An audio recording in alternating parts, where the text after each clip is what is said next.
What up, boosting bullshitters, or should I just say bullshitters tonight?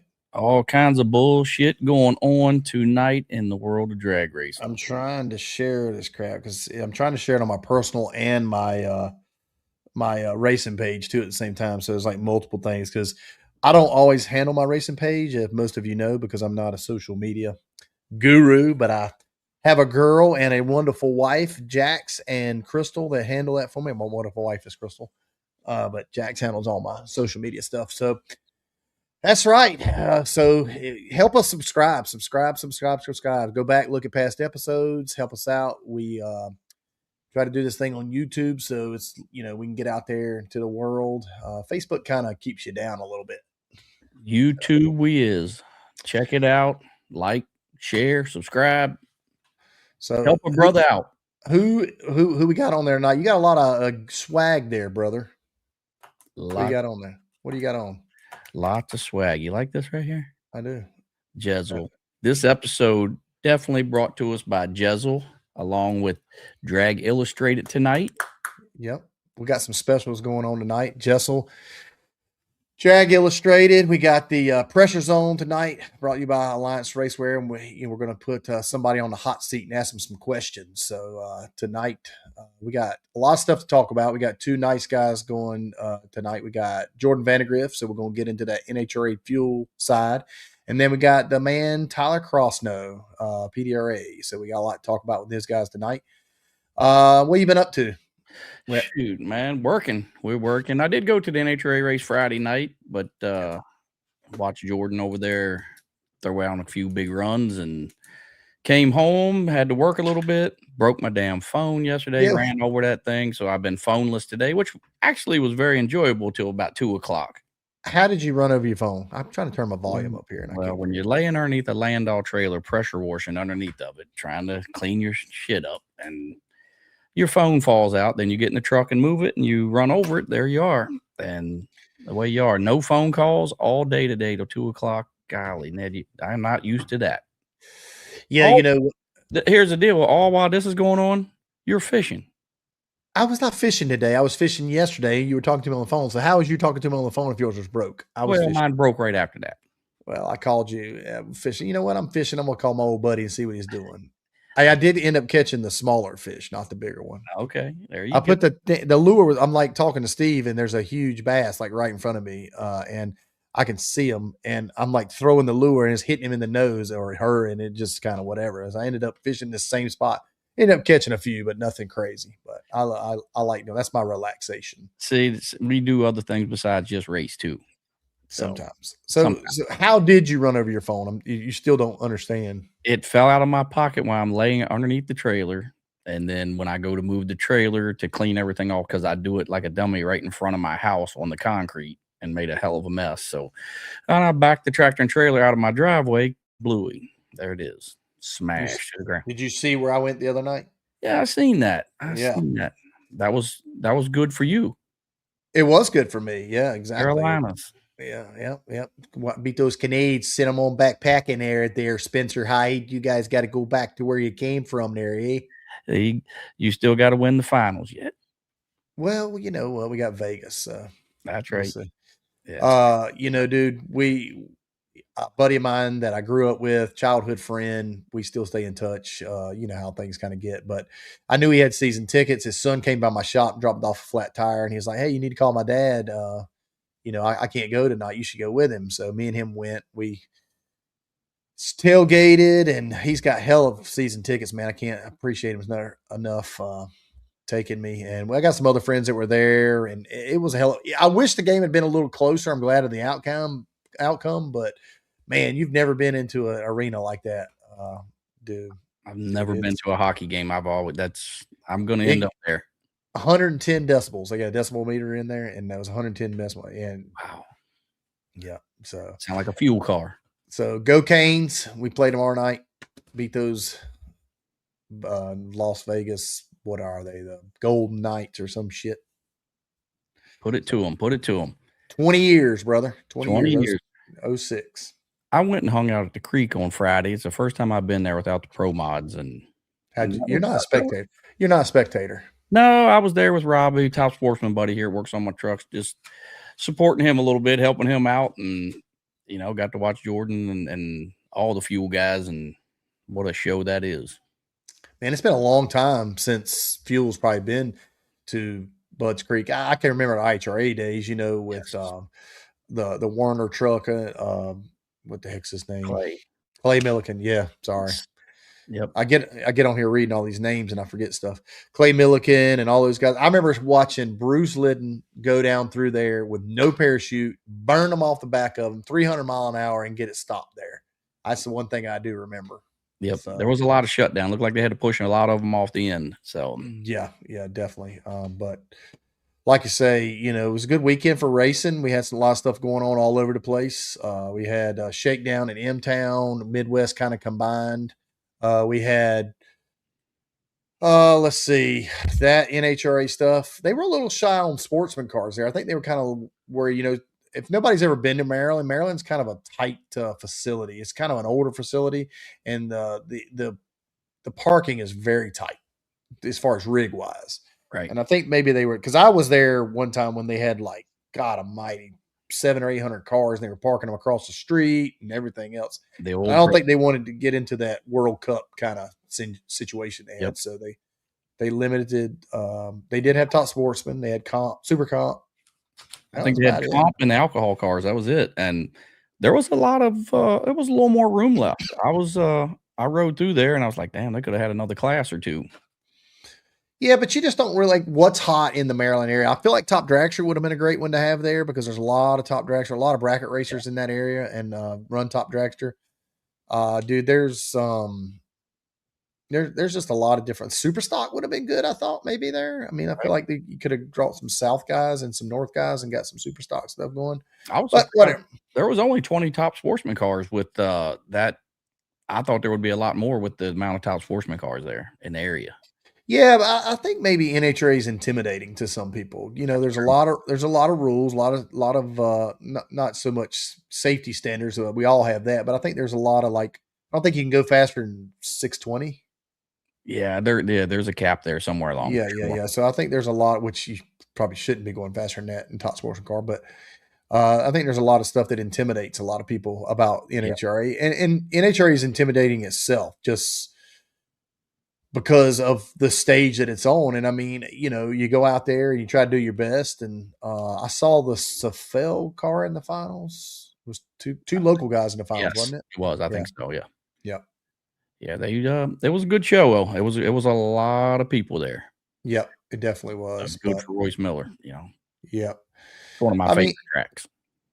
I've had a lot of success sportsman racing there. I'd have never won a pro mod race there ever. Been to finals, but never. I got in the finals against Melanie, and a boost tube came off. I got in the finals against Ricky, and I was late as shit because he hung me out. But like he talked about he didn't hang me out. He just played his game, and it got me. And then I think that's about it. Maybe some EOPM stuff back in the day. Right. Yeah, I love that racetrack. I've done. Between that and Cecil is one of the two favorite for me. Yeah, Bruce Mullins is right. A lot don't like quarter mile. Yep. The quarter mile does scare a little of them away, and we'll see. Still a good show. Yep. Definitely was a good show. Who I told you, dummy. What is he talking about? Come on, Bob. We're going to get Jason in a fuel car. Then Bob really be up there. Yeah, he'll be all right. So, I mean, tonight we've got Drag Illustrated on board. They've helped us out a lot trying to boost our Boost and Bullshit ratings and get us going. Check out Drag Illustrated. They're the leading media in drag racing. They're, one of the few that are left that are really pushing it hard on both sides, from Top Fuel to Pro Mod to Top Sportsman. They do the championship edition. They do a lot of stuff. So, very much. Yep. I guess, Jess, what do you think? You use this Boost and BS for a 20% subscription plan. And I mean, what you guys do, you're going to get the hard copies of the magazine. And this this is, I mean, they're collector's items at this point in time, I think. We were talking about it earlier. You can go use this Boost and BS and go to Drag Illustrated for 20% off subscription plan. Well, that is going to get you the hard copy plus the digital copy. So I know we look at it every day on Facebook and we click on it, but there's a lot of stuff in the magazine that you don't see. I mean, look, I found this one laying on the floor in my bathroom. Oh, Lord have mercy. Look at that. I feel like you've aged since then. I'm trying to grow a little out, and I'm trying to be like you, man, but the shit's gray. Well, mine's getting gray too. Look at that. Right. So, it does. Yeah. So a little buzz action. I just been keeping a little high and tight. And DI's got that, the greatest 100 now they're talking about. Yep. They always come out with something new, and, their races and their winter series deals, is the peak for everyone in the pro mod industry to go to. And you get 80 cars there racing. So not only the media outlet, the races these guys put on, along with just being part of the whole racing scene. They have fun at every racetrack just about. Well, and I think people talk about hard copy. We're just talking about magazines and stuff. I come from a magazine generation, so do you, but these newer generation doesn't really feel that. But like I found this, like we were talking about how you're going to get them to buy, a subscription for 20% off. And because nobody wants a hard copy, but like this is a collector's item, 1964 right here. Wow. 1964. I mean, this ain't no reproduction, bro. This is real. They didn't have Facebook then. I collect stuff like this, and stuff like that's going to go a long ways. And of course, I've got one of my old ones. Yep. So check out. Yep. I don't know where my new one's at. But check out Boost and Bullshit. Go to DI, say Boost and BS for a 20% off subscription plan, and they'll get you hooked up with Drag Illustrated. Again, they're helping us out. We're going to help them out best we can. So without further ado, I guess we'll bring on one of our first guests tonight, and we'll get him to talk about how his weekend went, since we're talking about Maryland. Right. He put on a good show down there. He did. He made almost all full pulls. He did. Yep. So you ready to bring him on, Jess? Mr. Jordan Vandergriff. There he is. What up, boys? What's happening? Wait, hold on. How do I get on a Drag Illustrated cover? I'm in the presence of two guys that have been on covers. Where's I need one. Who do I need to talk to? Hey, brother, you got to talk to Wes about that. You got to do something really important, and I don't know what it is. I had to win. Let's see. I won. He's calling Wes right now. Get on the hotline. Hey, Wes, what's going on, man? Come on. Yeah. Come on, Wes. Hook him up. Yeah. I mean, I've been on there twice, by the way, Steve. I'm gonna rub it in a little bit. See? Yeah. That's dual cover. That's superstardom. Big time. I'm still working. I'm still working on it, man. You're a lot younger than me, probably, so you got time. That's right. You got some time. You got a little bit of time there to go. Okay. All right. So this weekend, Maryland, you look like you drove good. New track for you guys. Not a lot of data going in, so I think everybody was kind of even playing field. I felt like you had an upper hand because you did great at South Georgia. Yeah, definitely. I think we came into Maryland, with the momentum from South Georgia and the win in South Georgia, and having that success there. Q1 is really important when you go to these races, right? New tracks, and we were lucky enough to lay down another good lap Q1, and Q1 was our 407 was our worst out of really, all the full poles, and it really only made it about 900 feet, clicked itself down there, had a hole out. So our slowest was 407 with a hole out. And so we kind of learned from that, and then we took it and we kind of ran with it. And it was full pole Q2, full pole Q3, full pole Q4, full pole first round, full pole second round. And then in the semis, we came up a little short against low ET of the race against my teammate, Jack Beckman. So really, really strong weekend for this Cornwall Quality Tools team. And then I'm very fortunate to be a part of this program. Yeah. I mean, I didn't really get to watch a little bit of it because I try to watch it at night, because that's my Sunday night ritual. So I don't want to spoil it, but I do watch NHRA TV while I'm out working in my shop. And I did watch a lot of it. And it felt like the guys were worried about the track because it's only 400 foot of concrete and then the rest of it's asphalt. Mm-hmm. But it seemed like they had a pretty good control of it.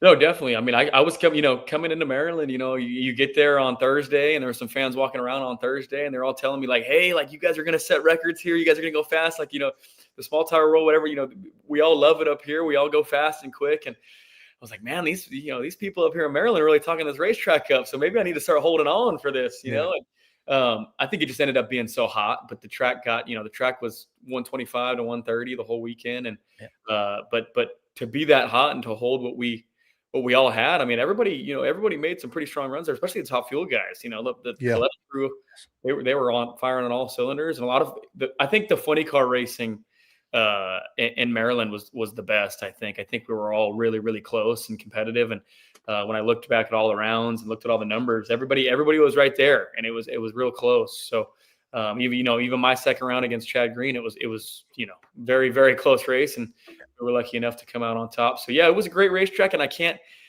wait to go back, man. I'll tell you that. I think having success here this year gets me excited for next year.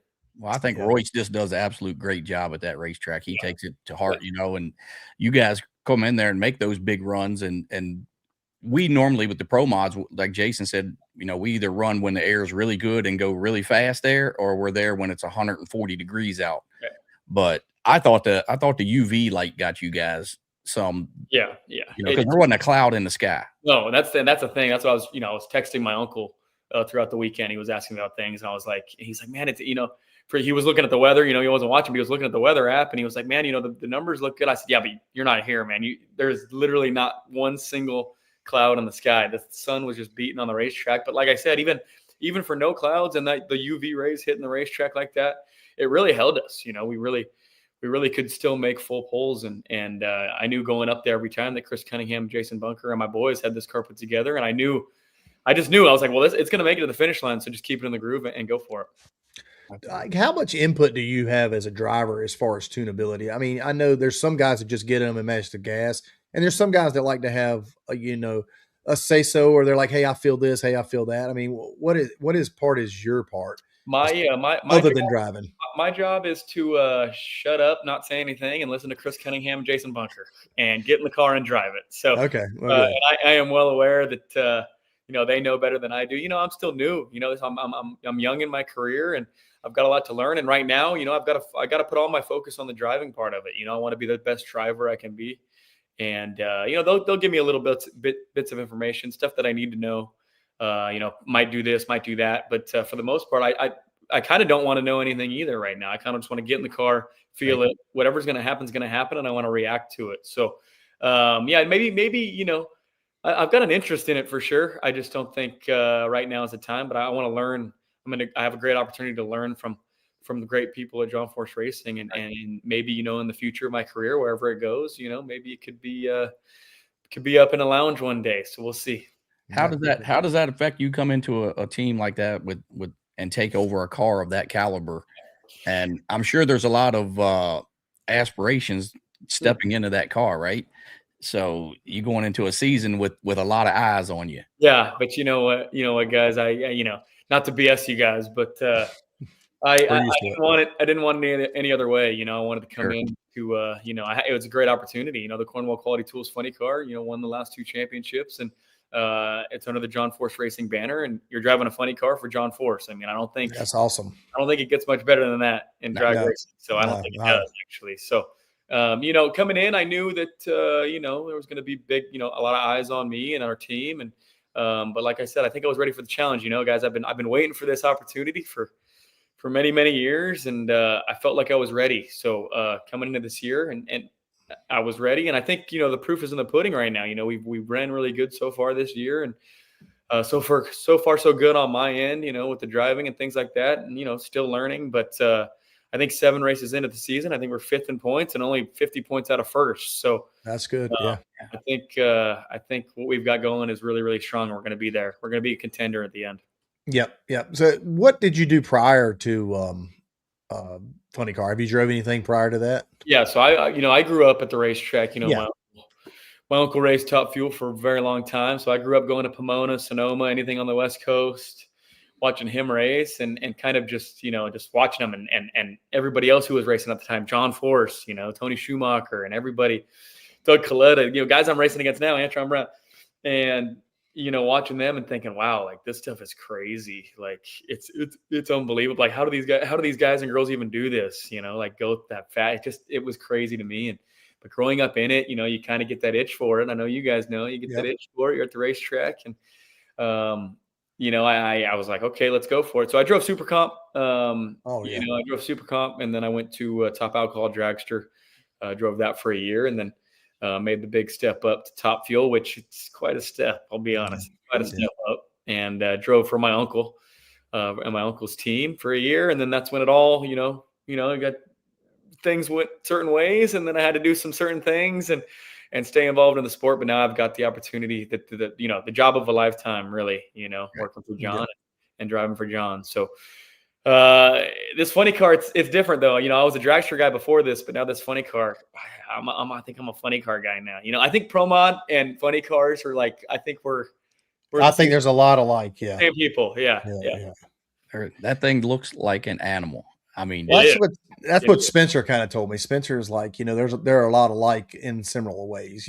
A good Pro Mod car can go straight down through there, but you can bring it right back up there, and it's a completely different animal the next run. So I talked to him about it. I said, what are the little differences? And he's told me, he's like, I mean, they're pretty much, I mean, they're different. They're different animals, but the same beast. You know what I mean? So it's crazy. I mean, I'd hop in a Pro Mod. Why not? I'll give it a shot. No, I'm a funny car guy.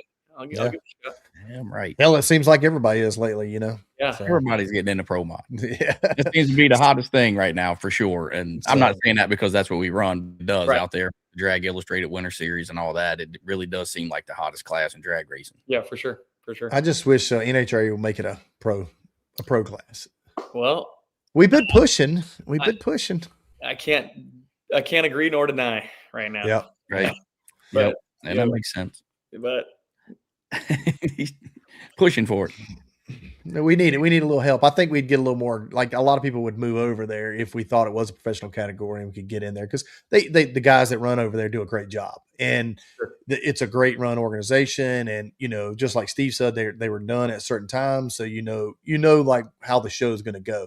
And I think that's why a lot of those guys run NHRA Pro Mod over there. But and the same thing, it would be nice to at least have the same schedule as like Pro Stock with them, where you could run that many races and keep getting it. But we'll see. We'll see what the future holds. It's definitely way more corporate. I'm telling you, when they say they're running at 2:30, they're running at 2:30. Period. Yeah. It's just the way it is, and that's the part I kind of. It was 6 o'clock, and I was going with my buddy up there in the Top Sportsman car, and I'm like, man, everybody's leaving. Where's everybody going? And it was over by 7. Like it was done. Hey, NHRA, man, I'm a big NHRA guy. So they don't play, man. They do it the right way, and we're fortunate to race with an organization like them. And I worked for the organization for the last few years, and I see how much work goes into it, and how they have to keep it on schedule, and what goes into doing that. And as a racer now, on the other side again, it's nice because if you're gonna go here, you're gonna go and you're gonna hit the times. It's easier. You could set your tune-ups specific times, right? Because you're going to hit it, and whatever it's going to be. So, big NHRA guy right here. You're not cool. Find a bigger one. All right, I got to ask you the $1 million question. The Bachelorette. How in the hell did that? The Bachelor, was it a Bachelor or Bachelorette? Which one? The Bachelor. I don't know. Bachelor. Bachelorette. Yeah. Yeah. Hey, listen, I was a drag racer. I was a Top Fuel racer, and then that went. It took its course for a little while, and I was looking for love, man. Come on, man. Cool, right? Yeah, you know. Yeah. Who is it? Looking for love, and when I did something, I'm a big believer in don't have any regrets. Do things. There you go. Don't have regrets, and I think that's how I look at my life, and I think that's this opportunity as well. I don't want any regrets, and that was another thing. It was like, what, I'm definitely gonna do this, and try it. Why not? I might find love, whatever, who knows? But we got a Top Fuel car on the first episode of that's awesome of the show, and so spreading the awareness for us as drag well. racing. Yep. Yes. Yep. That brings in a lot. Just being on TV brings in a lot of for sure.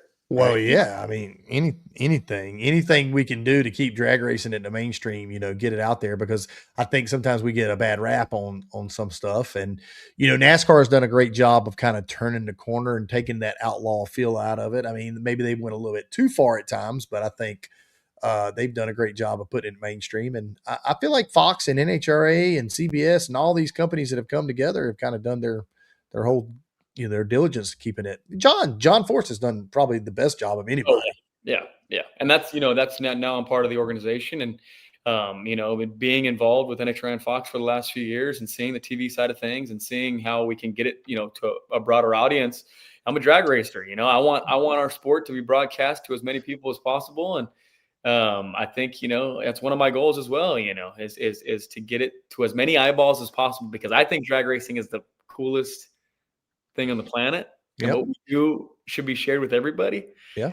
And I think we're on the rise. Honestly, I think, you guys talk about how pro mod is so really hot right now, and there's nothing better than nitro racing. No, I love nitro racing. Better than nitro racing. So we just gotta spread the word, man. That's why we're on this show. We're boosting and we're BSing. Yep. We're spreading the word, man. That's right. Yeah, you're right. I'm a nitro freak at heart, really. I mean, I'm to tell you the truth. But, okay, dragster or funny car? Are you funny car?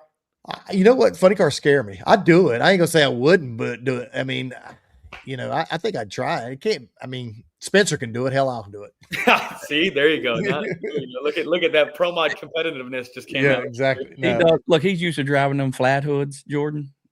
He don't know nothing about that big thing sticking up there in front of him and fire flying out of it. Whatever. That's your tool too. That's what you got to look over too. I had a nitrous car one time, buddy. I knew all about fire.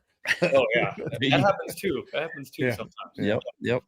I think the big thing that I'd like to see more in Top Fuel and Funny Car is you see what not us, but in Pro Mod, the smack talk and stuff. I really think the drama has brought a lot of spectators, along with your internet keyboard warriors, obviously, that chime in. But whatever, that's part of it. It brings more awareness to what's going on, right? I agree.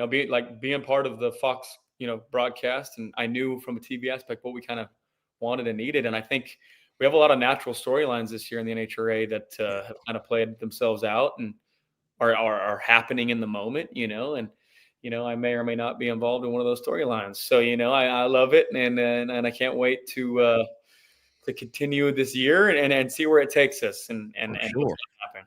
I used to love to watch when Pedragon left Force, and you never knew what was going to happen when they ran each other. It was always going to be something was going to happen at the other end. And I've seen Force go a little crazy. I've seen Tony go crazy. So I mean, but over the years it's been great. And we definitely have some characters in drag racing. If not, you just need to go down the line, bro. I can name you out a bunch of them. I mean, but it's also a business, so you got to keep the business side of it, right? Yeah, that's what I'm. It's both sides. You want the competitiveness to come out. You want the competition to be good and fierce, and then at the same time, Cornwell Quality Tools is a great tool company, and they're the best tools in the market. So go find your Cornwell tool dealer. I'm actually sponsored by Cornwell also. So that's right. That's right. Yeah, Cornwell tool homie right there. Yep. Definitely. This is a new sponsor for me this year. Cornwell. They gave me a box and a whole setup. Local dealers and and how nice is it? And it is. I'm a mechanic by trade, so dude, I know all about it. So yeah, but so where do you go from here? What's next? Well, we're in that was race one of the 3 race swing. So a lot Epping? of first, we're headed to Epping this weekend, and then we'll go to Bristol after that. Yes. And it's a lot of firsts for me this year. It's my rookie year in Funny Car, my first full-time season, and my first time I'm going to be going back to back races. So I'm really looking forward to it, though. I think you can get in a groove. I had 7 runs in Maryland, and I'm going to try to have 8 in Epping and then 8 more in Bristol, and then, that stretch, that's a lot of runs. So, and I need those so young in my career. I need as many laps as I can get. You guys know, it's every lap is different, but every lap teaches you something, and you need them. You guys can't test, right? You guys don't do a lot of testing, early season testing. But we'll test throughout the year. We haven't tested yet. But I know that we might be thinking about it here shortly. Definitely before the countdown for sure. I'm sure at some point. But we'll test. Yeah, definitely test. Okay, I didn't know because we test a lot. I mean, we go and they let it. Yeah, every race we test a couple of days before or at the track the day before. I like it sometimes I don't. But I didn't know how Funny Car. I knew NHRA kind of limited you guys on what you could test. They're expensive. Jesus Christ. Yeah. That too. Mm-hmm. What we obviously me and Jason come home and we got our regular jobs and businesses we got to come home and run. running a funny car at that caliber, bringing the money that it takes to run that. Obviously, you got appearances, you've got sponsorship you have to honor throughout the week. You don't have time to come home and do that stuff hardly. You're like on the go, I'm sure, right? Yeah, but it's you know, it's a dream, you know. Who wouldn't want to do this? You know, who would want to drive for John? And it's I'm enjoying every moment of it, and to represent a company like this, you know, Cornwall Quality Tools, it's an honor to be a part of them, and they're one of the premier sponsors in our sport right now. So to be able to wear their logo and talk about them, it's really great. And then meeting all the dealers too. I love meeting the dealers. We have a lot of dealers out at the racetrack. We had Kyle in Maryland, you know, and he was awesome, man. He was cool, and he's wearing this flame Cornwall shirt. It was sick, and he was loving it. He's actually a racer too. He's been down that Maryland track more than anybody in the NHRA ranks. You know, I was like, you need to tell us what we're doing here. You know, it's cool. I mean, this is a full-time job for me, and you know, I still got to pinch myself, man. It's awesome. What do you do if you're not? Let's just say you had a 3-week break. What would you do? I'd probably go up to the shop in Indy, hang out with the guys. That's the plan after Bristol. I'm going to head to Indy, hang out with the guys, and kind of dial some things in I've been thinking about on the race car, and maybe we'll see how it goes. But and then just stay active, stay fit. I'm big into fitness. I think it helps me as a driver. I do things like that. You know, I think heart rate is a big deal for us. You know, we're in there with the nerves, and so I try to work out and stay fit so that in those moments I can kind of control my tempo, you know. Cool. That's awesome. Yeah, that's why he's on The Bachelor. Yep. And that too. Looking good, man. He was looking good.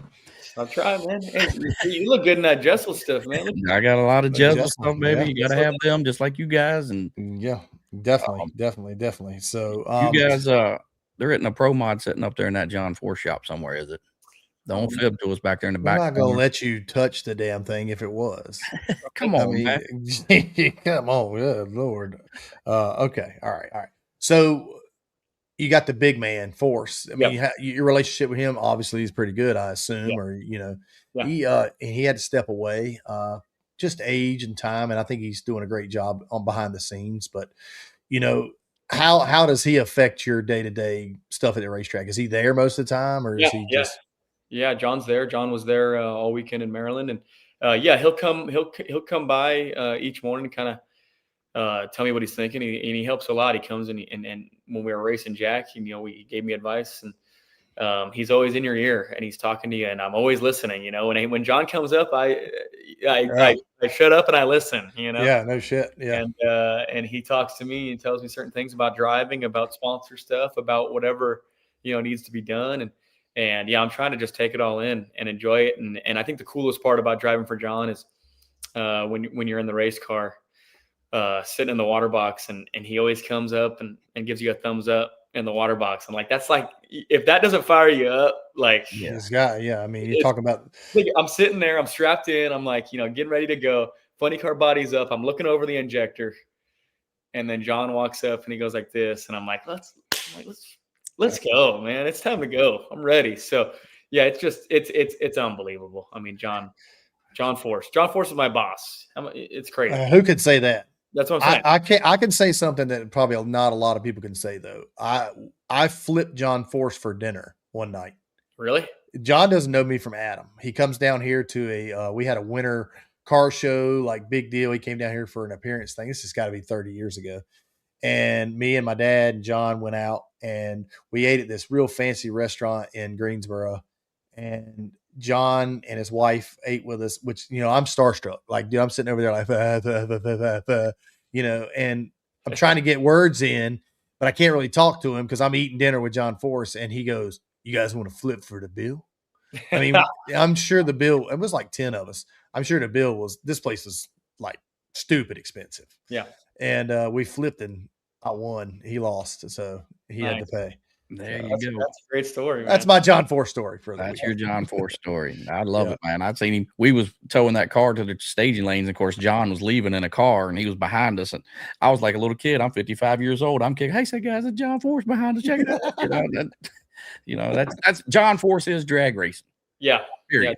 Yeah, and one day you're going to be drag racing. Hopefully, you know what I mean? Like we'll get up there,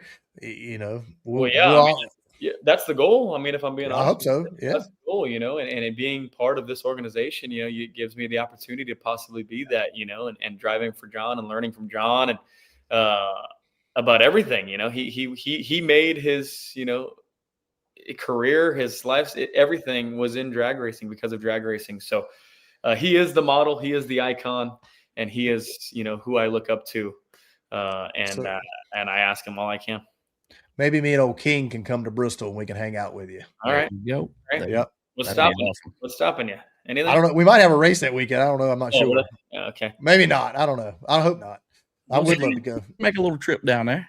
Yeah. I love Bristol. I've never raced there. I've never raced in Bristol. I hope it's a lot better than it used to be. It was rather bumpy. They repaved it, right? I hope so. They've done this second time they've done this, and yeah, I saw some pictures. I saw some pictures yesterday, and it looks pretty good. So we go there 2 months, probably. I think 2 months. That's what I was going to say. Last year, bro, right lane, there was literally a 2x4 in the crack, up on the starting line, epoxied in the concrete. Yeah. So, I mean, you still went. What you go faster than you? True. See how he bust my ass. He doesn't like Bristol because that cost him a scooter and an ass whooping. It did cost me because he got to talking crap online. That's how this whole deal got started. He got to talking crap online about how he was going to whoop my ass, and then we go to Bristol and he got his ass whooped. I did get whooped, but I paid you back. I paid you. You have a few times, yeah. I mean, you got me, but right now, see, Jordan, you ain't got all the rule structure that we got. Oh God, we're not going to bring all that up, but that's later in the show. But yeah. So let's later. All right. So when you got 5,000 extra horsepower, you know what I mean? It's like having 2 nitro motors. That's what he's got. Yeah. Right. All right. So we got one more thing here. We got the Alliance Racewear Pressure Zone. So you've been on TV, you've done the whole girl thing, women talking. So this should be a breeze for you. All right. So Alliance Racewear is our leading racewear for us. 1-piece, 2-piece suits, 20 layer, 15 layer. You can call them, check them out. Alliance Racewear. So we're going to give you some questions, and they're just 2-word. You know this 2-word answers. If I'm going to say red or white, you're going to say white. Okay. All right. Got it. All right, and we're going to start the timer, and we'll see what you can get. Some of these are kind of funny, some are kind of lame. I'm just reading. All right. You ready, Jess? All right, let's go. Bone or boneless wings? Boneless. Window seat or aisle? Window. Let's see. Back in or pull in a parking spot? Back in, man. I drive a truck. Exactly. No. Let's see here. Sleep with a fan on or off? On. Yeah. Ranch or blue cheese? Ranch. Yeah. Coke or Pepsi? Coke. Baseball or football? Baseball. Oh, okay. All right. Let's see here. Are you more likely to lose your phone or your wallet? Neither. I don't lose anything. Chocolate or vanilla? Chocolate. Okay. Let's see here. Slot machine or the card tables? I've never gambled in my I life. like that. My man. Yeah. Dog or cat? I'll take a dog. Apple or Android? Apple. Okay. All right. Let's see. One more. Let's see here. Most random thing you could find in your car you drive every day, in your truck? A baseball. Really? Big of baseball card. All right. Let's see here. Fidget with it. All right. Let's see. Rare or well done? Rare. All right. Let's see here. One more. Air dry or blow dry your hair? Sometimes I blow dry, man. Come on, man. We got all this. Look, brother. Sometimes, man. We don't got to. We don't have that option. So thanks a lot. All right. That's it. I hope it goes off. Ding. I'm out of questions. He's out of questions. That's it. All right. Well, we really appreciate you coming on tonight. Yeah. Anybody you want to thank? Obviously, Cornwell is a big sponsor, John Force Racing. Yeah. Thank you, Cornwell Quality Tools, for believing in me and believing in you as well. Yep. And happy to be part of them. Thank you, John Force Racing. And thank you. Let's see. I'm going to do my best John Force impression right now. Let's see. Thank you to Peak, Bandero, Speedmaster, Bernie's, HendrickCars.com, and Chevy. There you go. You're doing. I try to do my John Force at the other end. When I get out, I'm all pumped up. Yeah. And it never works out. I always forget somebody, and I get burnt. So, but that's why they have the stickers on the race cars, because when you're standing there interviewing, you look at the stickers on the race car. Yeah, okay? I know. It's like you got to get an angle. You got to get an angle towards exactly and the camera at the same time. Exactly. Sometimes I'll just spurt out a damn sponsor I don't even have. I'll be like, thank you, Duke's Mayonnaise. I'm like, He's been on a hot streak, so he should be pretty practiced up right now. I've won 2 in a row, and they're all pissed off all the time. So you've been hot, man. You're hot. What can you say? All right. Well, Jordan, really appreciate you coming on. Thanks for coming on, man. Boosting the Bullshit. Check out Jordan Vandergriff, Cornwell Tools, JFR Funny Car. We'll see you in Epping. Good luck, brother. Be safe. Yep, you got it. See you guys. Appreciate it. Thank you. Yep.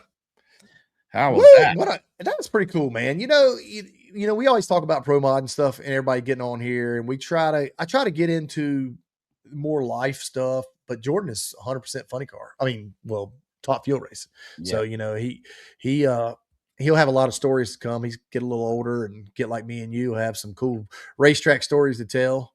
I look for him to have a very big season. I would think so.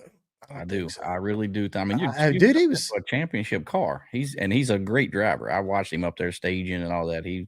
I'm jealous, bro. I mean, I ain't gonna lie to you. I'm jealous. That's like my favorite thing. Before we bring on Tyler, don't you have somebody? Yeah, we're going to bring this episode still brought to us by Jezzels. These guys have the absolute best rocker arms, lifters, belt drives for all applications, right? From mild to wild. Look, he got me all messed up there. The fastest rides in the world, you got to trust Jezzle because I do. You do. Jordan does. Everybody, you got to have them, and you got to check them out on Facebook, Instagram, YouTube, or at Jezzle.com. I really like Jezzle because they have the awesomest, yeah, it was a new word, just awesomest valve train products that we use a lot of. I'm going to tell you right now, Gene Pilot is a big supporter of Jezzle, and they supported us all along. And we did a little show up there, went up there to a meet and greet with those guys, took the Savage up there and took a tour to the facility, and I had no idea that facility was that big with that type of equipment, and from one end to the other, it was just absolutely amazing. You walk through that place, and you wouldn't think they was making metal chips because it was that clean, and just unbelievable amount of design and stuff that goes into everything they got up there. It's just crazy. Yeah. I mean, they've been around for years, and anybody uses Valtrain products in the type of racing we do. Even I had an LS motor with their Jessel set up on there one time for their rocker stuff, and it was, hands down, probably one of the best setups I ever had. But we want to thank Jessel for coming on. Sure. Before we bring on our next guest, let's see, should we prepare everybody for what may be happening? So, we did go to PDRA. I did. Yes. You did not. You had John was sick. You guys teammate and stuff. And you guys teamed together. Hard for you to race with just one team car there. So I hope John's doing better. Yep. But you guys didn't go. And the rain was it was a bad forecast, bro. I mean, it was terrible. I mean, from the East Coast all the way down, it just sucked. We didn't go to Maple Grove for that first Triple Crown, and then we had the PDRA race was coming up, right? Yes. So we all hightail it. Virginia. Yep. Same weekend. So we all hightail it Virginia, and dude, it just wasn't looking any better. I mean, I know these guys tried, but it just didn't pan out. It just wasn't. Yeah. The weather did not cooperate. Right decision. We'll have the man discuss that, but if you don't try, you can't get it in. But I think the weather did not look good either. The weather was kind of, my son thought it was going to happen. And here's the deal. They missed the shit out of it. I mean, it really did. Like, Maple Grove was perfect. It rained up there the whole weekend. They did the right call. But then it spotted all the way down the East Coast. Like, we literally at home got no rain, but Benson got flooded an hour away. Not flooded, but got a lot of rain. So, it was just so spotty. But I think he got so tore up over that damn Norwalk deal last year that he really felt like that he needed to push this deal to see if he could get it in because of the NHRA cancellation. And he made a call and we had to stick with it. Now, being that said, I got 25 points for showing up. What do you think about that? I think that was, if you actually went there, you don't spend the money for diesel fuel. you took the time to go there. I mean, I think you should have got something. And that's kind of the way I feel about it. But in the same aspect, I'm 2 hours away, and so are you, bro. Had this race been 14, 15 hours away, like some of these guys, I don't think I could have drove that far at $6 a gallon and made it worth my while. So I would have just had to been shorted out of 20. I mean, I had kind of already made my mind up looking at Grove that I wasn't going to go up in Maple Grove because the rain did look so bad and it looked better here. But it did rain in Maple Grove all weekend, bar none. And I think it spotted pretty good in Dinwiddie. They probably could have got a couple rounds of qualifying, but I don't think he'd have got much more done than that. So, So without further ado, the man himself, Mr. Tyler Crossnoe, is coming on. What's up, Tyler? What's up? I don't know it. All I know is Steve King came up and hung out with me at Maryland last week, but of course you didn't. I'm not driving 4 hours up there for that. You could have seen Jordan, man. Exactly. I know, but dude, I mean, I don't even go when it's at Charlotte around here just because I'm not a good spectator. You got to go now because now you told Jordan you'd go. I know. I would go if Steve would go. I'll make him drive. There you go. I don't care. There's a good pub right up the street. So, it was a good time. It was a good time. I will say that. Yes. So, am I right or wrong with that, Tyler? That you felt like you needed to kind of run that race based off? I know Norwalk had to be in the back of your mind a little bit, right? It was. I mean, there's no hiding the deal. I mean, we all know how that deal went, and it wasn't fun at all. But at the same time, there was a couple of scenarios weather-wise that if it played out the way that certain forecasts said, we could have got the race done by Friday afternoon or Friday night. The way it went was the cards that we needed to play, we laid them on the table and they got knocked off the table pretty quick. So it's one of those deals where you're damned if you do, damned if you don't. I mean, we all know that and know how hard it is in those situations because let's be honest, there's going to be some people that are appreciative of the effort to go forward of hey, look, we've already got hotel rooms. We've already made plans, et cetera, et cetera. So I think there's always going to be a 50-50 split on a decision like that. Yep. Whether it's good, whether it's right, wrong, or indifferent. The only person you're never going to make anybody happy. Yeah, the only person that can be right in that scenario is, or not be the asshole in that scenario, is the damn weatherman because he can be wrong 50% of the time and it doesn't matter to him. You know, he just hey, look, you know. I think Jay. I think he was going to be in a no-win situation regardless. But we talked about. I texted him earlier in the week. We did.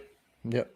And it was just it was one of those deals where you're kind of motivated at that point to, hey, if we're going to go forward, I'm going to beat it. We're going to beat this thing. We're going to smack this thing in the mouth and we're going to beat it. Well, and dude, I'm telling you, it was beautiful.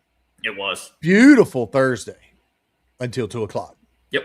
Like this thing came out of nowhere. Like I thought, okay, I got the car out, warmed it up. And Tyler's no dummy. He knows I didn't even put up my big awning because I knew that we were going to be fighting stuff in and out. And I didn't want to be up there soaking wet awning, have to put it up.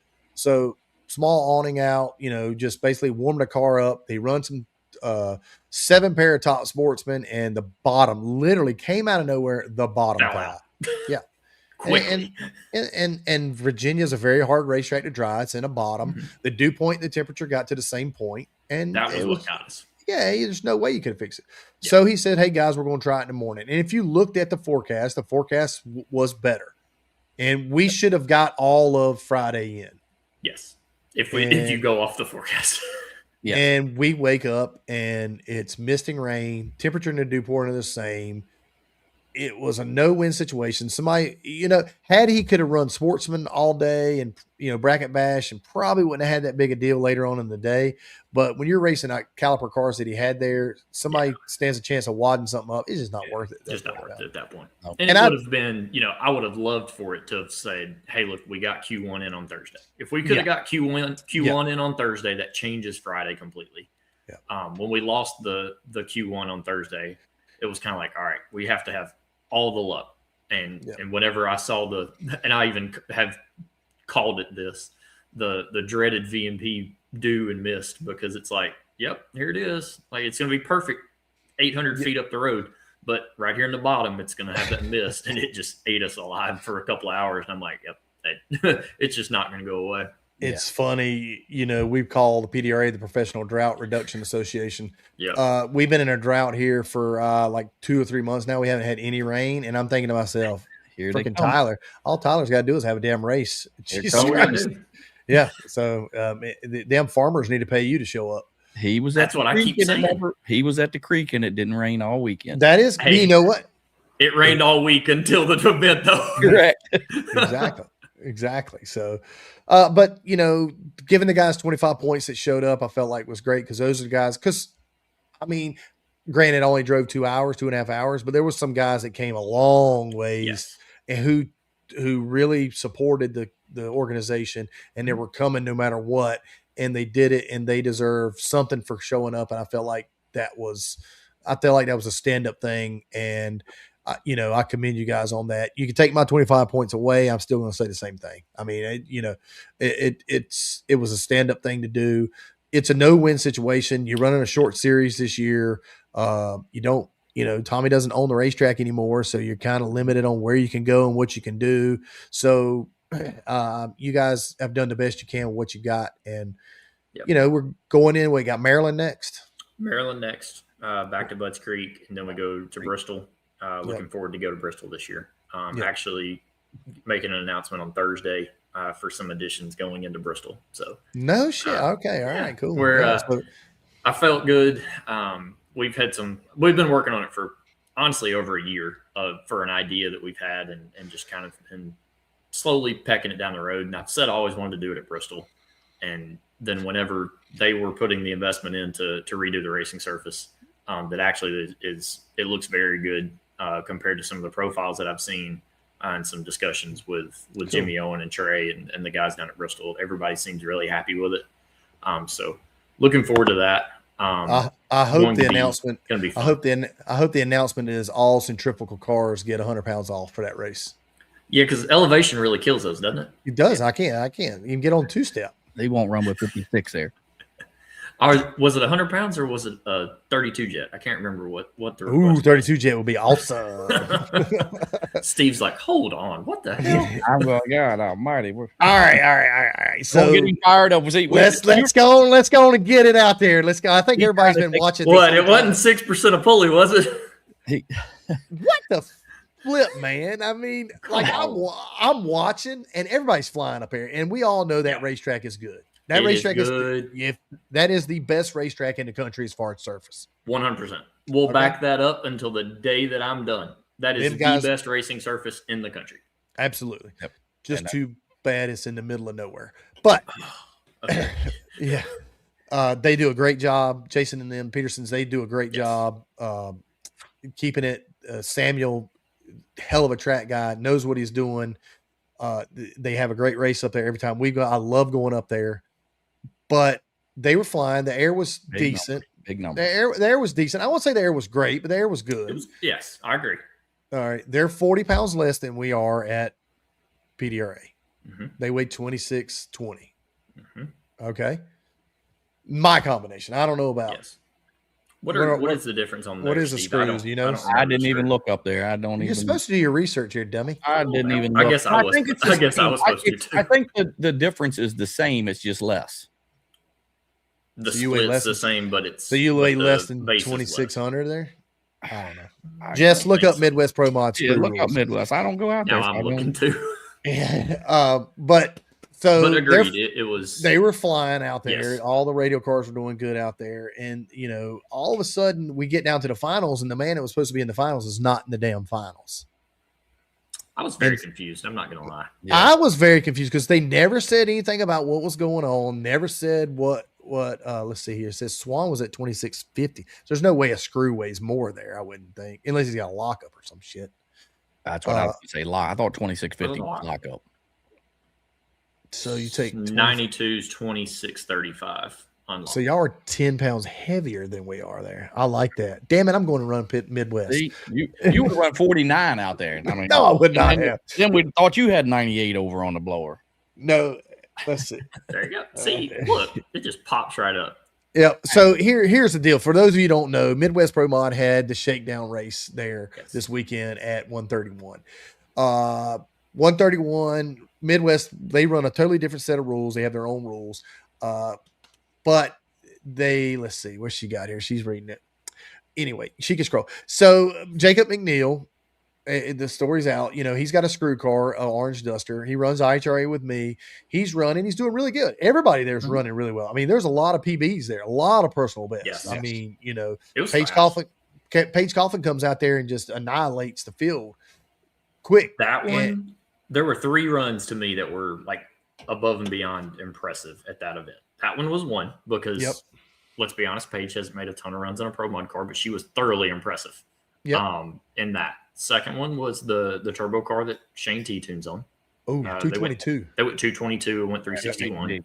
Yeah. And then the Ryan Bush nitrous car went 360. No shit. Somebody, it was impressive. I didn't even pay attention to that, dude. Ryan Bush, Pat Musey Power. That's Billy's old car, Billy Albert's old car. Yes, Billy Albert's old El Chapo dude. Car.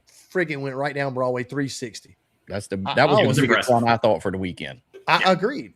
Well, I seen Ryan Martin went 57 during testing, and I looked at the air, and they went 115.3 back half. Some of them did.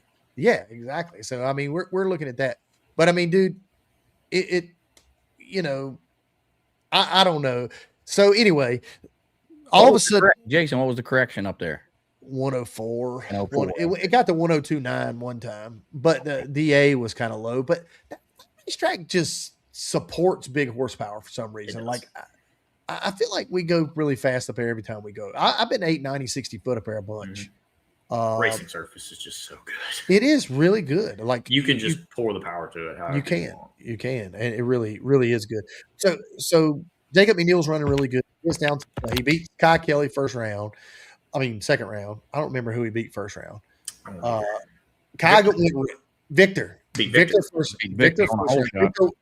Victor was 7 days late. Yes.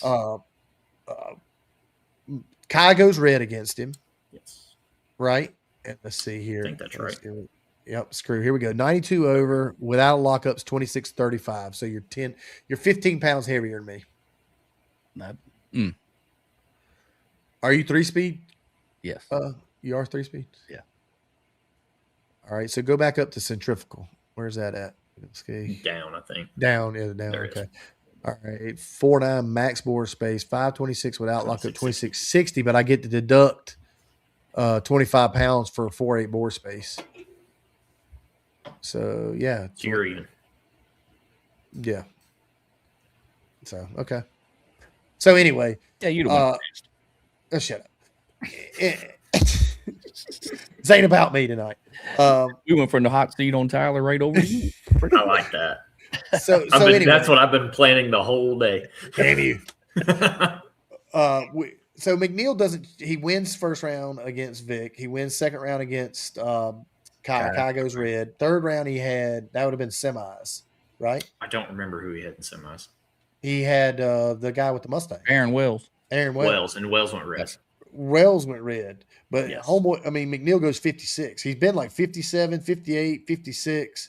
So they weigh them. They do a damn blower check. They're checking their overdrive. Okay. They're checking their overdrive. Well, guess what? My man's 98 over. Says in a pretty shitty video that they put out, they filmed it on a damn Nokia 1, that they had a problem. Nokia 1s were badass back in the day. They were, but they did shitty videos just like this one. And look, I have nothing against Jay McNeil. He's always been a stand-up guy to me. Whenever I've seen him, he's just a racer. He says that they were in a thrash. They were bumping the motor over. It locked up. They thought it was in the motor. They pulled the blower off. The blower was locked up. They threw a blower on it. They went back up there, and it just so happened to be at 98 over. Mm-hmm. Why didn't it blow up? Good point. That was my point. Why did it not blow up? Unless if you went 56 and the fuel tune-up was that rich, I don't know.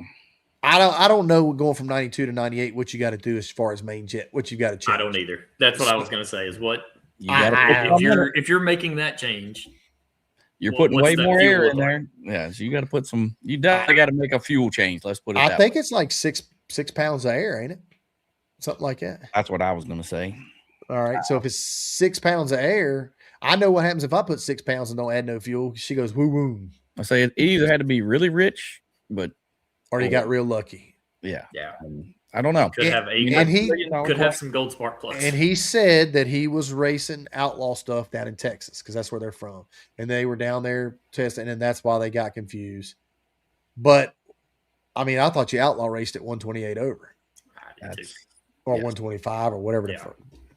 At one point, there was a 98 combo, but was that for like a nostalgia deal?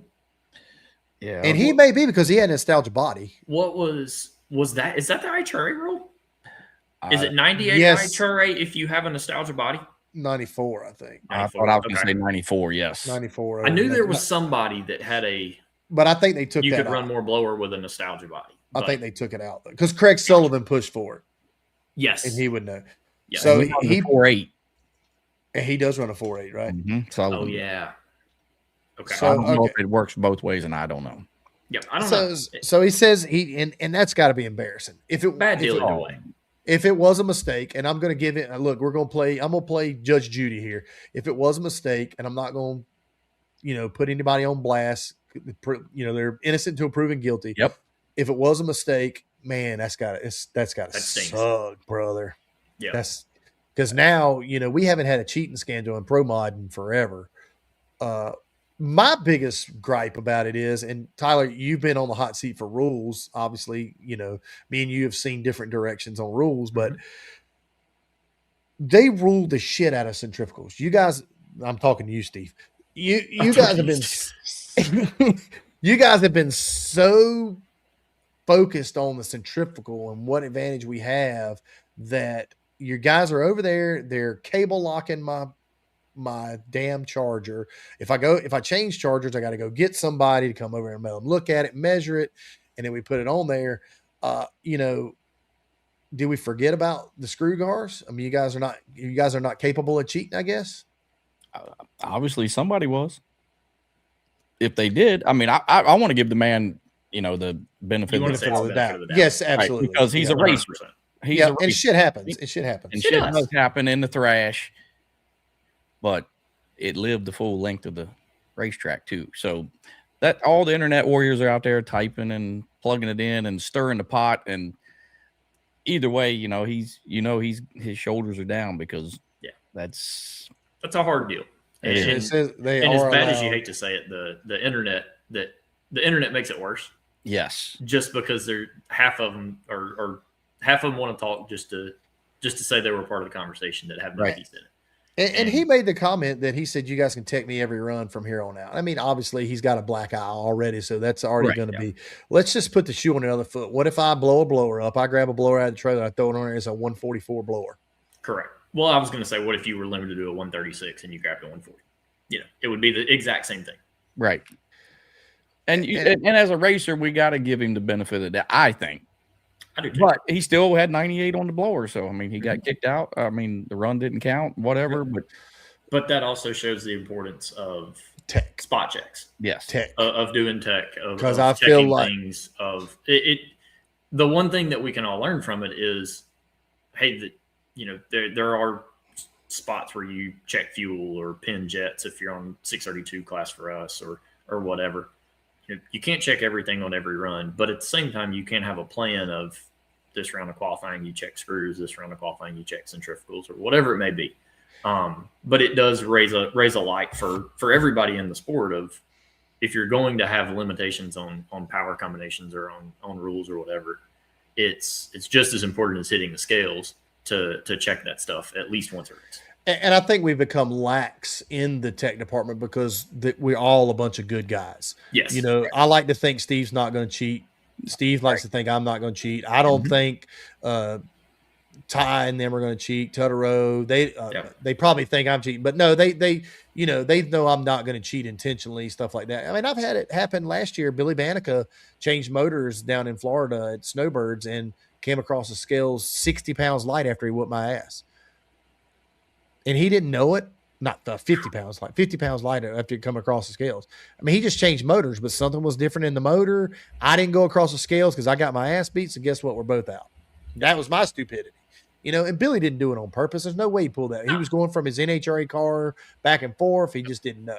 So stuff like that happens. Right. And you don't want to think as racers going through the pit that anyone's doing it intentionally. And you know what happens in a thrash. So I don't know Jacob personally. I mean, I don't either. Seen him and you want to think that that's not a deal. And like you said, he has a black eye now on the internet anyway. Yeah. And that's hard.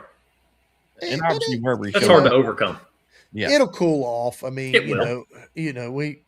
Jimmy Halsey's been accused of cheating before because he's so damn fast. I've been accused of cheating because I'm fast. I mean, hell, I've been at Big Dog. Shit, we used to have, cubic inch limits and stuff. I've been pumped more times than you can think. And that's just kind of the way it goes. Sometimes I take it as a grain of salt nowadays because when they're talking shit about you, I mean, they're at least talking. Right. Exactly. Hey, I used to love it when the tech department came to my trailer. I was like, hey, that means I did something right. Yep. I didn't suck that round. and I hope, and we've had problems with tech over the years, and it's hard to find competent tech people who are in the business that know what they're doing. And especially at PDRA, you got 900, not 900, but you got 9 or 10 different classes. Yeah. It's not easy. No, that all have different rules. I will say, I think Vinny and those guys do a great job as far as weight, and hell, everywhere we go, the damn scales are different, way off. Yeah. So, and that's just kind of the nature of the beast. But I know some guys have been caught light before. I think Jason Lee got caught light at Hebron. Not caught light, but he was light going across the scales, and they threw a run out. Well, I think when you cut these cars so close, and I've seen it in Bradenton, if the wind blows, and you're right, if the wind's blowing up the track, you show up 3 pounds light or something. It really does when you're trying to run them that close to the minimum weight. So where do we go from here, Tyler? What's next as far as tech? I think pulleys is really easy to check overdrive on those. Yep. It is. And I think that's just something that we all have to just continue to get better at. And I think there's every opportunity that comes up, whether good, bad, or indifferent. We all learn from it. Thank God it was in the semis, not the finals. Agreed. Yeah. Feel bad for everybody before the run if it was something that was before then. Well, but really, if the it only was person through the thrash, then hey, you can't say it was there or not. Right. So I mean, realistically, but I agree. If it had to happen, thank God it wasn't in a final. I don't think it changes the outcome of the race because Vic was 170 on him. So that and everybody else red lighted.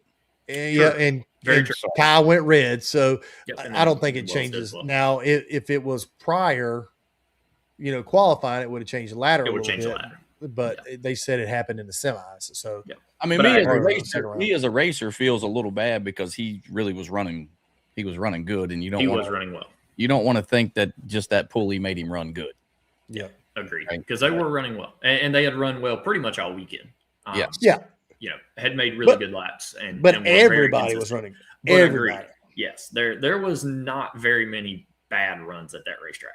No, for that event. And again, like you've already said it, but shout out to Jason and Samuel Peterson, good friends of mine, but excellent track operators, good at what they do, and they take a ton of pride in their racetrack and the racing surface, and doing a ton of upgrades. I think this was actually the first time that they debuted their new asphalt parking area, that getting ready for their first I wanted to see that. Yeah, I've seen pictures of it. Samuel sent me some. It looks very nice. They've done an excellent job up there. Yeah, maybe we can go back up there. I like that place. I do too. Fast. It's a fast racetrack. That's it for is, sure. And they always had a great crowd when we go up there for that nitro jam kind of thing. The Northern Nationals. Northern Nationals. I really like that. I'll be anxious to see how having an NHRA national event affects. Like that event was their star on the calendar. Right? So are they scheduled? How does that affect? Are they having one next year? Is that the goals? NHRA next year? Yes. Yeah. No, they're having one this year. They have one in September. I think they are right behind U.S. Nationals, if I remember right. Oh, no shit. Okay, cool. Pro Model says he's got a picture of the pits in his ride through. Perfect. Okay. But, hey, if we race up there, we're not running Midwest rules. Oh, no. We don't want to see no damn 49s and 50s. I don't want to go that fast either, because then you go to bitching and complaining even more. Did you just say you were scared to go fast? Not me. It's the other one. So, hey, what this dude here say? He said there's a difference between cheating and sandbagging. That's what this dude here just said. I mean, if y'all think I'm sandbagging now, you are sadly mistaken. Nah, I can say you're not. Yeah, I gotta give you some shit. I gotta stir the pot, man. You're in the hot seat now. Jesus Christ, I burnt my shit up at Galot running PDRA like every other round. But anyway, so PDRA, where you say you got a big announcement for PDRA. Yep, working on some stuff for Bristol. Trying to keep things as on the up and up and grow and share. Working on some ideas to try and counterpart the economy. Let's be honest. Okay, you spoke on it right before. I mean, there's $6 a gallon gas right now, or diesel and all that. We hope it comes back to us sooner rather than later. But at the same time, we understand that you make a pull to the racetrack and you want to race as much as you can when you're there, because at the end of the day, if you can race as much as possible on one trip, it's money well spent at that point. Yes. So got some ideas, working on a couple of things. We'll see some of it debuting this week for Bristol, and then we'll see some other stuff later in the year for the final 2 races after that. So that's cool. I mean, it's been a hard year for very hard. It's been a hard year. It's been a hard year for racing. Especially for 8th Mile Pro Mod racing, because we've got so many different sanctions going in so many different directions. Some of them, flex their muscle and they got money and they put up big purses and things like that. And it's made it tough on a lot of guys. Like, look, I love running for money. Don't get me wrong, but like every other damn weekend, there's a race. I want to be loyal to PDRA because I would love to win a 5th championship there. But I also got to look at my pocketbook and see, I've won a couple of races over there. It's paid big money. But the same thing being said, I live in a perfect spot for PDRA. 4 hours max track. I mean, that's as far as I got to go. Bristol and Maryland. That's it. Mm-hmm. There's some that don't have that, Exactly. And that's the, we've spoke on it off camera. We spoke on it. A lot of people have had these conversations. The good part of having more competition is it makes you better. It makes everybody better. There's more competition. At the same time, it offers places for other people to race that we're not going or Midwest isn't going. So not only does it could strengthen the entire class because we've all said it for years. There's nothing better than a lap down the racetrack, whether it's for the driver or for the crew chief, for the race car, whatever it may be. The way that all these qualifying sheets have gotten tighter, the way that the racing's gotten better, drivers have gotten better being on the Christmas tree. It's all seat time, and you can tell the ones that make a ton of laps. And that is not knocking anybody out or saying anything like that. But there's no replacement for seat time, and I think everybody can attest to that, whether it's bracket racing, whether it's pro mod racing, whatever it may be. And I really have, it's been a fun year to kind of sit back and watch it from all sides. If you're a fan watching right now, there's a badass drag race to watch every week of the year. Yep. Yes. As long as weather plays ball. Great. But I'm good friends with Doug and the crew at IHRA, good friends with all the crew at NHRA, was over at Maryland helping Royce and them with their team. Keith Haney and myself and Tommy, we've all had a good relationship as well. So the fun part is when we can all have the conversations behind the scenes and help each other and work together because at the end of the day, if we're all going the right direction, we all will succeed. And that's the biggest thing that I feel like a lot of people sometimes think, oh, well, those guys don't like each other. I'm not going to say that. Usually we would all go drink a beer if we had enough time to go hang out and go to dinner and all that. But at the same time, competition is good. Competition makes everybody better. And it also makes you kind of look at things a little bit differently. There's some small stuff we've changed this season on the PDRA side. I mean, even as small as separating classes for pre-race stacking just to try and speed up the parking process. And it's, I've had people ask me, they're like, what's the big deal with that? I'm like, it's just seeing how we can make little things better. And it's not always, it's not always stuff that's on the racetrack that makes the event better. So, yeah. Speaking on that, do you think, since you're in the hot seat, I got to ask you, if we, you talk to the Midwest, you talk to NHRA, whatever, do you think we should have a set of rules across the board where they're all, I mean, they're similar now, but they're not the same. Midwest rules. We all need to run the Midwest rules. I'm just saying, as a whole, you're in the hot seat. You're kind of the rules kind of guy, PDRA. You talk to these other guys and all, and I mean, 30 pounds here, 30 pounds there, but at the same time, they basically are. I mean, they're close, but I think I'll be honest with you. I don't think it'll ever be a place where you can say all 8th mile organizations are running this rule book, because I think we all run in different atmospheric conditions that are different. There's elevation changes, there's weather changes. PDRA stuff's more East Coast. Midwest stuff is out in the Midwest. NHRA is kind of across all of it. I don't know if we'd ever get to a point of everybody's on the same rule set, but I do think that we're getting close to being very similar. I do think that I would say for the majority of the rules, they need to be the same.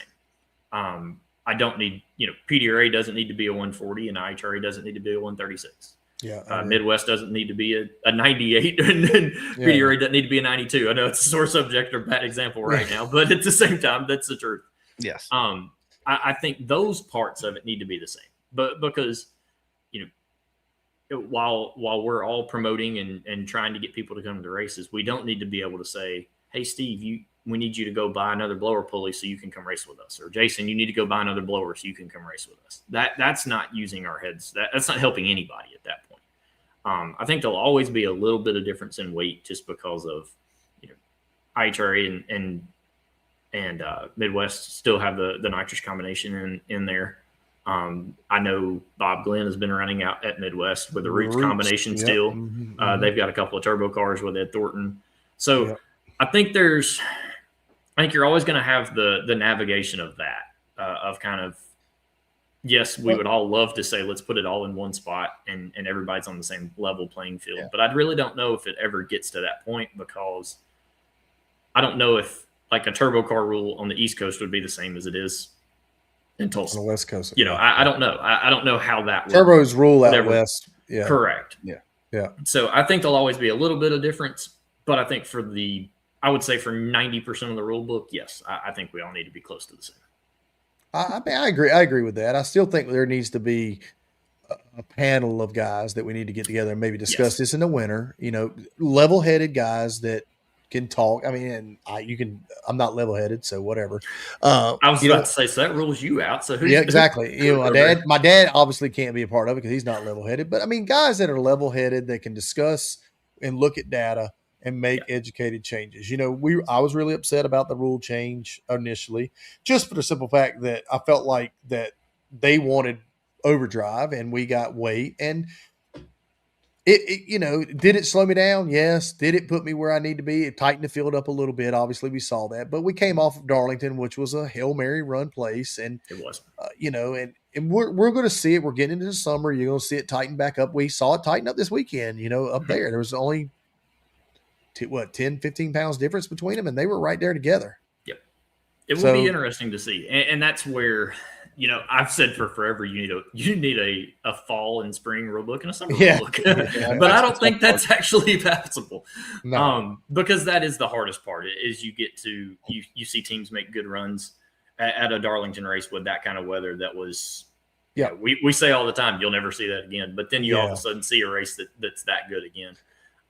But those races are hard to come by, and they really screw up the whole conversation at most times, because it does give you weird. I'm not going to say gives you weird runs, but it gives you a run that you go, I don't think you can make that run again unless you're in those conditions. But do you put that on the table for a conversation like a rule change?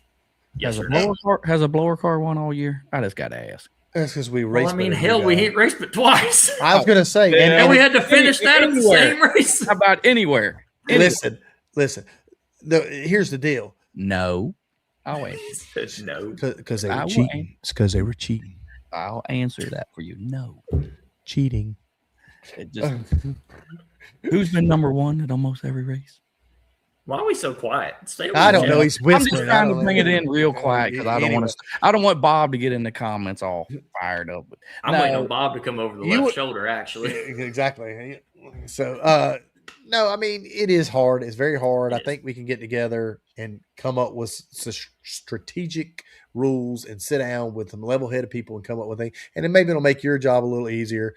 Mm-hmm. And, as a group, we've come to a decision, and this is the way it is. And with being a short series like you kind of got to make a rule. Yes. You can't go 2 races. I mean, I would like to see you go 2 races, but you really can't. I mean, you can't. My dad's going to kill me for saying that, but I mean, you can't. You only got 7 races, right? Yeah, I don't want to be. We only got 7 this year, and it's hard. Now you're down to 5, right? No, correct. 4. No, 4 more to go. Maryland, Bristol, Durana, and Virginia. Yeah. Being the rules guy, you take it on the chin the most, probably of anyone. Oh yeah, I feel bad for Vinny and Jeff. No, I'm just saying, and because they take a lot of heat, and we all do. And whether it's us, whether it's Josh Hamming at NHRA, whether it's Lonnie at NHRA, whoever it is, yes, it's the same conversation of going forward or canceling an event. Half the crowd's going to be okay, half the crowd's not. And it's tough. Don't get me wrong, but at the same time, it's part of the sport. If you put a race on Memorial Day again, I'm gonna beat you up. You know what's funny? I said I think we're gonna all go to the lake that weekend. Yeah, I mean, I think I've tried it like 3 or 4 times. It might have worked once. Oh, it's been more than that, but I think we've had rain or something every time. Yeah, exactly. So now, I don't really know why that changes anything. It seems to be that's the same process every event. But but I think you guys had to make a tough call. I think you probably had a little window. You could have got some stuff in, but I just don't think getting half the race in is about as good as getting none of the race in, right? Correct. Yeah. So I'll be honest. I would rather have the situation that we had and the decision that we had at the time that we had to make it than get qualifying in and not be able to start eliminations. Right. So, I mean, there's no difference. That's even worse. Right. Because now we've spent money on rods and runs and things like this. And you got, some guys got some good testing in. So, I mean, if you'd have got the race in through the rain, hero. You'd have been the hero. I mean, that's just the way it is. No, it wouldn't.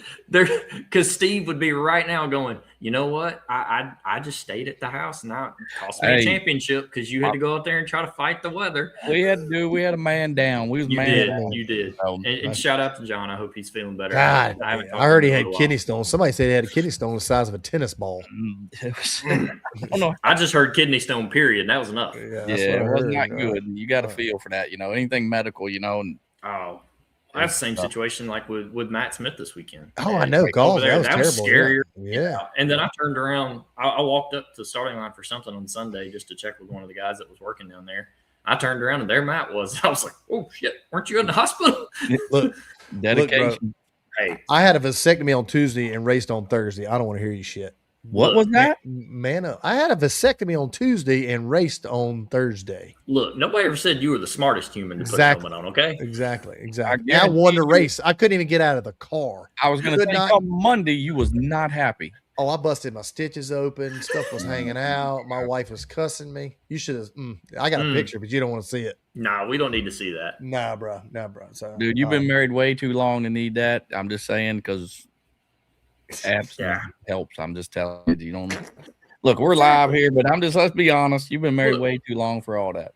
Yeah, exactly. Marriage tips with King. His wife's going to hit him right square. Yeah, that's what I'm going to take. Marriage tips from King. So, it don't work. That's a new spot on Boost and Bullshit right there. Boost and Bullshit. How to get a divorce. Brought to you by Steve King. Hey, I've been married a long time. I ain't got. I know you have. I've probably been close a few times. I ain't even signed up for the first one yet, so I need to start taking notes. What are you 30? Are you 32? I'm 33 this year. I'll be 34 in September. Wow, he takes a lot of heat to be a young man. Still young. It'd be okay. Yep. Yeah. So it's been good. Good start to the year. weird start to the year Yep. for everybody. It's been a weird kind of last 6 months for a lot of drag racing, in my opinion. But looking forward to the back half. All we do is keep getting better and keep going up. So we go to Maryland, what, 3 weeks? 3.5 weeks. 3.5 weeks, Maryland. Yep. So we'll be back up there. Looking forward to it. We've all kind of, you spoke to Jordan for the first half of the show, and I talked to him up there. I said, man, how the hell did they con you into doing this deal? And we talked about it for a little while. Jordan's a great guy. So cool to see him get the opportunity that he has with JFR, and he drove his ass off this weekend as well. He did. But shout out to Royce and all the team at Maryland for the first event. Hey, Royce asked me a couple months ago if I'd come up and just kind of be there for the week and just make sure everything was okay, because he knew I'd run those at Virginia for a couple of years, and they did an excellent job. Fought weather for 10 days leading up to the event, and really Royce was, everybody knows Royce. He was on the chip a little bit about his detail list and his checklist not being exactly where he wanted it. But for the first event, you couldn't ask for a better crowd. The place was jam packed Saturday and Sunday. Excellent. For the first one, you couldn't ask for any better. Now, I was really happy for them. It was great to see a lot of the NHRA people. And everybody spoke really highly of the racetrack. Yeah, we're looking forward to going over there in a couple of weeks and putting on a good show for them again, and get ready to kick off the 4th of July weekend with a weekend of pro mod racing. So we do that, then we go to Bristol. Yep. And then Maryland, then go to Bristol, then we go back to Galat, and then Virginia. Cool. All right. So looking forward to a good one. Yes, exactly. It doesn't sound like a lot, but then when we get done, about 6 weeks later, Winter Series fires off. So, don't remind me. Yeah, here we go. Then we all go. Then we all go south for the winter. Exactly. Well, I really appreciate you coming on, Tyler. I know we didn't really talk on the whole deal like me and you spoke about. We were going to kind of get into a little deal. I felt like we set our piece on it. I hope that tech people are watching and just know what's going on. They need to be a little tighter. Everybody go to PDRA660.com. Check out PDRA. I've been running it since day one. I've never missed a race. Been there heart and soul for a long time, and we'll continue to do it too. So Tyler is the man. Tyler lost a little weight. Look at him. He's not a track operator anymore, so he's got all his free time. I don't know about free time, but man, it's been a weird couple months. I'll be the one to say it. It's funny. I said for a while that it was like, yeah, you know what, this will be a step back. We'll have some free time, go racing a little bit and all that stuff. I've been racing one time, but it's just been, it's just getting used to normal again, whenever I moved over here and all that, it was, I'd done both for going on 8 years, and it was just kind of like, you get used to it. I mean, we all have the jobs. We all show up. We know what our process is. And all of a sudden your process looks different. It's like, hold on, how does this work? Right. Normal chaos. Exactly. And then you come on Boost and Bullshit. Jordan Vandergriff comes on. How's that work out? Been great, man. I'll take the back end of it. Like you have to say Jordan's done a great job. And it's like we've talked about it. And while we're talking on people getting seats, shout out to Will Smith. He did a great job. Did an excellent job at Maryland. Got a round one win over Matty Gordon, which was drove the wheels off that thing all weekend. I don't think he was any better than 40 and any worse than 49. He's been good. He's been good on tree all year. Always been good on the tree. They're a new team. They're trying to get their stuff straightened out. And low budget. And I'll say even this. You look at his teammate Justin, who's been lights out for the last couple of years. Even they're struggling a little bit right now. I think when they get both those cars together, we're going to see Will continue to crank on some win lights. And man, it's cool to see him living out his dream. Man, it's I got to work alongside him. He was here at PDRA whenever I came on board and worked with Will very closely for 8 or 9 years. And man, it's not only just for the friendship side, but to go through the fight that he did and getting diagnosed with cancer and beating it and all at the same time of finding out and getting this ride, to overcome all that in the last little bit has been huge, and I'm super proud of him. And it was cool to see him. That was the first time I've got to see him drive one. Was this past weekend, so that was fun. I just got a text. Jacob McNeil told me he burnt 3 pistons and got 2 sleeves. So Found it. He did found it. So Well, how he got your number? Everybody's got Jason Harris's number, man. You talk all day. Do you do any work? Hang on. If they don't have it, I can send it real quick. Send it out. I will kill you. No, I mean, he just, so there's a story. And like you say, bad deal, black eye, unfortunately. Terrible. And he'll overcome it. It's a good team there. They'll overcome that. And I wouldn't be worried about it. I wouldn't be. I'm just glad somebody else is in the hot seat other than me for a while. Right. At least Jacob, he must be watching the show. That's right. That's true too. Yeah. Right. How's that? I can't believe everybody. I can't believe these guys come on even. I mean, I can't believe they've listened to y'all for an hour and a half and me for 45 minutes. That's okay. It's all good. And I thought Jason, me and Jess talked earlier. I said Jason and Tyler, it's going to be in the hot seat. I see it. Oh, I thought me and him have had our disagreements, but we have like manly disagreements. Yes. I'm like, screw you, Tyler. He's like, screw you, Jason. And then we go about our business. And then the next week we eat dinner. Exactly. You know what I mean? So even though you didn't buy my dinner the other night at the steakhouse, when you sat at like 4 or 5 different tables that night, it's okay. Steve would have bought my dinner. I would have bought your dinner. Just saying. See? I was not. Did you see that group I'm with? They eat me out of house and home. Jesus Christ. Hey, Bob, you have to sell that jersey you got framed back there if you keep going out with that whole group you got. Yeah. So, but no, thank you guys for having me on. We've I talked appreciate about it off and on for ever since it still started was trying to figure out a time to get on. So glad to do it. Thank you guys, both you guys, for all you do for not only for PDRA, for the sport in general. We appreciate it. You guys have done a good job with this, and it's been fun to have some laughs and you guys cut up and make it fun. So we can make it fun, or we can make it, hell, whatever. I'll say it. Exactly. Yeah, exactly. that rule show was the best one. It was the best one, really. I was like, man, I won't lie. I'd watched snips of it, and I'm like, you know what? I'm going to watch that one from start to finish. And I'm like, okay, I'm either going to look even more stupid or somebody's going to eat some crow. But I had calmed down some. And, it was fun. Yeah. It was you know what? It got people talking. If they're talking about racing, that's all that matters. And it did help. I mean, we don't got to get it all into it. Bob's still a little butthurt over here on the side on the comment section, but at the same token, they're still fast. Yes. Yep. So, and it's I've always said this: things evolve, things change, and hey, and competition's good. Exactly. All right, Tyler. Competition's good. We appreciate it, Tyler. Yep, buddy, and we'll see you in Maryland. Okay, buddy. Yep. Thank you guys. Right. Thanks everybody for tuning in, and we'll see you guys soon. Yes, sir. Thank you very much. Yep. See, I behaved.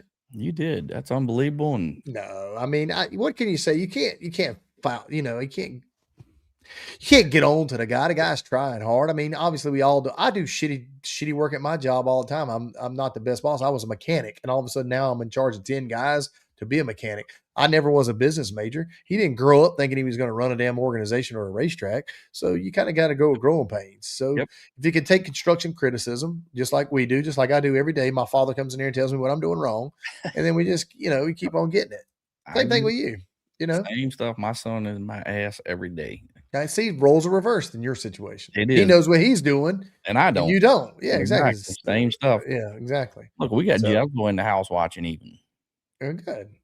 Hey, they're listening. They're part of the program. And hey, if you're not running Jezel stuff, you better be getting it, because you're going to get your ass handed to you if you don't. Yep. And don't forget, check out Drag Illustrated. Boosting BS is promo code. You get 20% off subscription for the hard copies, and that'll help us out. So another one in the books for us, guys. We really appreciate you hanging on. I know we went long again on this one, but I felt like we had a lot to talk about. We got the whole Jacob McNeil thing straightened out and all that stuff out there. Yep. We'll just see how it goes from here on out. Maybe these guys will wake up a little bit, know that we got to be a little tighter on tech. Even if it was an accident, I still think he doesn't want to win like that. So no, he got checked out. He comes from NHRA, so obviously he knows tech is very important. So he knew that was going to happen. But again, Vandergriff, stand-up guy, whole 9 Great yards. These guys. Yep. Steve, are you coming to Michigan? So that's what everybody wants to know. Are you going to be up there for the Pro Mod Mania? I'm coming to Pro Mod Mania, baby. You coming? Yep. All right. We're all going to be up there. Yep. I think it's going to be a big car. What's it, 125 to win? 125,000 to win, 10,000 runner up, 25 and 1,500 to qualify. So do you think all these big purses are drawing more cars? And no, you don't?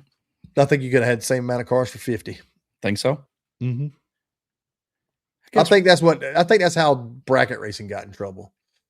And it's taken this many years to kind of come back around and get started back. You don't see the 100, 125s and 50. Now we're back in the 20s, the 10s and stuff. 4 10s is better than a 50 and 100 because they were getting 500-600 cars and blah, blah, blah, blah. And it's just become a problem. I mean, I think, do I like it? Obviously, I like running for that kind of money. I think 1 or 2 a year is fine. I think, we're at the point now that we need the money to keep racing. A lot of us depend on winnings and sponsorship and stuff to race and to keep going.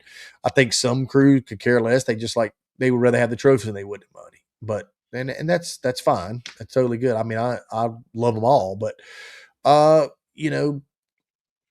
has it made guys make decisions to where they're going to go and what they're going to do? Yeah, it's made it kind of hard for me because I want to race local at $6 a gallon, but I also want to win money so I can continue to do this. So, yep. And it does. It takes money to run these cars. Period. So. Yeah. I mean, in your case, do you get the winnings or no? Nah, Gene spends way too much money. So it goes to him. Yeah, exactly. And he tries to keep the car running. He makes sure we have the best of the best stuff. And yeah, I mean, just I don't know. Don't ask. Don't want to know. Yeah, it's a personal question. I didn't mean to, No, you're pry. It's all good. Yeah. It's all part of it, and I'm fortunate enough to do what I'm doing right now with Gene, and I feel kind of living the dream, I guess you could say. Well, you got the Jordan Vandergriff. Is that what you're doing? You're living the Jordan Vandergriff life? I am. I really am. Next thing you're going to be on Naked and Afraid. They'd never put you on the Bachelorette. You'd be on Naked and Afraid. Man, I wouldn't make Bachelorette. That's for sure. I'd rather do that than Naked and Afraid. I ain't walking around butt naked with no shoes on. I can handle everything but no shoes. I got to put some damn socks or something on. I might make it through that maybe for a bit, but I can't. Yeah, right. I'm making about an hour and a half. You got enough storage. We might make it longer than you think. I could live it out for a bit, but that's for sure. Hey, we got shirts. The Keep Boost Fair shirts still. We have a few of them. If you want, they're still for sale. We got a couple extra left. If not, we're going to have them at the track, right? Yep. This weekend at Milan, we're going to have them up there. So Keep Boost Fair. Those are very important now. Those are good shirts to have. Correct. Keep Boost Fair again. But this weekend, 92, 98.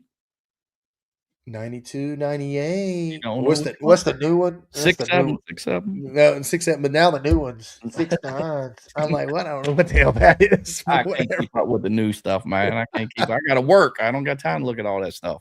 Yeah. But go run over your phone again. Going to be a good race this weekend, so everybody make sure you tune in.